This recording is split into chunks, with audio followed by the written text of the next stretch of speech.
bid at siya pa nga ang napagilitan ng kanyang ina na kanyang pinagtatanggol.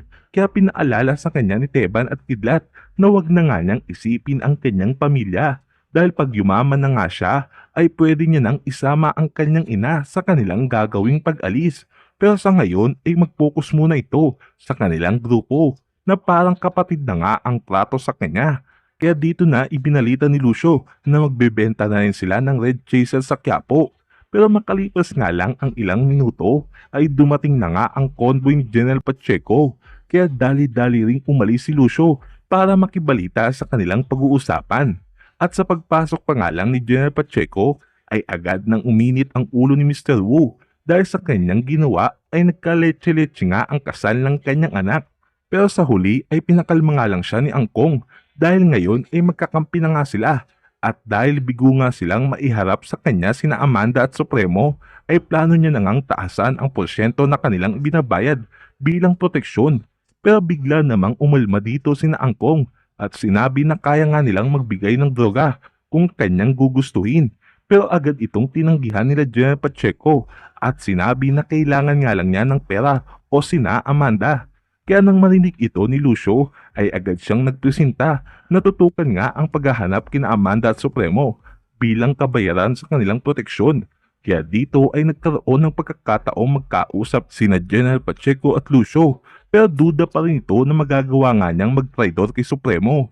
Pero nilinaw naman ni Lucio na malalim na nga ang galit niya kay Supremo dahil sa ginawa nito sa kanya. Kaya personal na nga ang kanilang away at nangako naman si General Pacheco na kung magagawa nga niyang maiharap sa kanya ang grupo nila Supremo ay bibigyan niya ito ng pagkakataong patayin sa kanyang harapan si Supremo. Kaya ibinalita na nga ni Lucio ang bago nilang misyon at ito ang hanapin sina Supremo. Kaya sinubukan nga rin nilang tanungin si Santino kung nasaan na nga si Tanggol dahil ito nga lang ang makakapagturo kina Amanda. Pero wala ngang alam si Santino kung nasaan ang kanyang kapatid. Kaya hinayaan na nga ito ni Lucio at inutusan na lang ang kanilang mga kasamahan na magsimula na ngang magtanong-tanong sa Quiapo.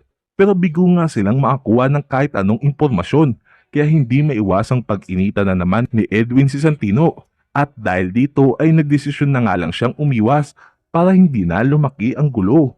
Pero ang di nila alam ay papunta na nga si Tanggol sa pasugalan at dahil nagkalat nga ang mga checkpoint ay napilitan silang dumaan sa isang shortcut.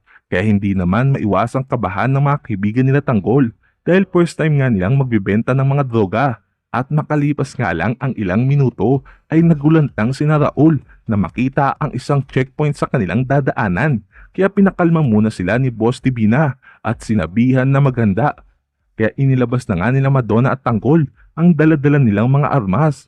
Pero sa kanilang paglapit ay tumambad nga sa kanila ang napakaraming mga pulis. Kaya napapaisip na rin sina Tanggol kung mas mabuting umatras na sila dahil paniguradong makikilala nga ng mga pulis na Enteng ng mga pugante. Kaya nang aatras na sana si Tanggol ay sinabihan siya ni Boss Divina na walang aatras at siya na nga ang gagawa ng paraan. Kaya walang nagawa si Tanggol kung hindi sumunod sa kanila. At sa kanilang pagdating sa checkpoint ay agad nilang natanong kung anong dahilan kung bakit may sinasagawa silang checkpoint. Kaya sinabi nga ng mga pulis na uso nga ang nakawan ng sasakyan. Kaya sila naglatag ng mga checkpoint.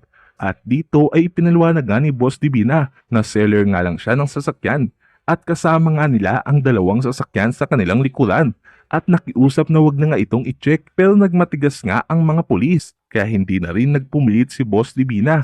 At sa pagdaan nga nila Tanggol ay agad na rin nilang ibinigay ang kanilang mga papeles. Kung saan namukaan nga siya ng isang pulis na anak ng kanilang kasamahan. Pero nagpanggap nga si Tanggol na maaaring kamukha niya lang ito. Kaya dali-dali na rin silang umalis. Pero nang susunod na nga sina Enteng ay agad na rin nilang inilabas ang kanilang mga armas bilang paghahanda. Kaya sa paglapit ng mga pulis ay agad na hinanap ang kanilang mga papeles. Pero ORCR nga lang ang kanilang nailabas. Kaya nagpaliwanag nga si Dolfo na nagmamadali nga sila kaya naiwan niya ang kanyang driver's license. Pero hindi ito tumalab sa mga pulis kaya nakiusap na siya na buksan ang likuran ng kanilang sasakyan. Pero kitang alangan nga dito sina Enteng at hindi rin nagtagal ay bumulong na nga ang kasamahan niyang pulis At dito ay agad na rin nilang tinutukan sina Enteng. Kaya sa takot na madamay ay humarurot na nga paalisin na Boss Divina. Kaya napilitan na rin sumunod sina Tanggol. Kaya gulat na gulat sina Enteng na makitang umaalis nga sina Tanggol at hindi makapaniwala na magagawa nga silang habang si Lena naman ay nalaman na nga sa mga tambay ng bilyaran na nakauwi na nga sina Marites kasama na si Tinding. Kaya dali-dali niya rin itong inakyat. At sa kabilang banda naman ay nakarating na nga siya Tanggol sa pasugalan kung saan galit na galit nga siya sa nangyari dahil hindi niya nga inaasahan na magagawa nga nila Boss Divina na iwanan ang kanilang mga kasamahan. Dahil kung sa kanila nga nangyari iyon ay hindi niya ito magagawang takasan. At Yan ang dapat nating abangan dito sa FPJ's Batang Quiapo. Please like and subscribe our channel. Maraming salamat po.